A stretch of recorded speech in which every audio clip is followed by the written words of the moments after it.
दोस्तों, कभी आपने सोचा एक छोटे नन्हे बच्चे की मेहनत नीयत किस तरह पूरे गांव की तकदीर को बदल सकती है। चले मैं आपको एक ऐसी कहानी का बिफोर एंड आफ्टर सीन आपके सामने रखता हूं। फैसला आपने करना है कि नन्हे बच्चे का यह जज्बा किस कदर गांव के बच्चों की तकदीर को बदल गया। पहले वो स्कूल जहां बच्चे जमीन पर बैठा करते थे, कुर्सियां नहीं थी, दीवारें टूट फूट का शिकार थी और क्लासरूम की हालत देखकर दिल भर आता था। अब वही स्कूल, जदीद क्लासरूम, कुर्सियां, खेल का मैदान और झूले, बच्चों के चेहरे पर खुशी, उनकी आंखों में उम्मीद। ये कमाल किसने किया? पाकिस्तान का सबसे कम उम्र व्लॉगर मोहम्मद शेराज ने।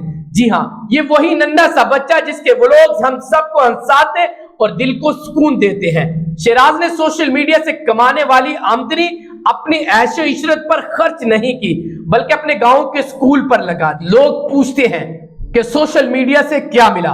शेराज का जवाब है, ये देखो, हमारे गांव का खस्ता हाल स्कूल आज एक जदीद स्कूल में बदल गया। यही है असल कामयाबी। पैसा, शोहरत या फॉलोअर्स नहीं, बल्कि अपनी कामयाबी से दूसरों की जिंदगी को बदल कर रख देना। यही पैगाम है हम सब के लिए। अगर नीयत साफ हो, चाहे आप एक व्लॉगर हो, एक टीचर हो या एक आम से इंसान, आप अपने गांव, अपने शहर और अपने मुल्क की तकदीर को बदल कर रख सकते हैं, बहाने नहीं बना सकते। तो सवाल यह है, हम अपनी कामयाबी से दूसरों के लिए क्या कर रहे हैं? कमेंट सेक्शन में इस बच्चे के बारे में अपनी राय का इजहार करिएगा। मिलते हैं नेक्स्ट वीडियो में। अल्लाह निगहबान।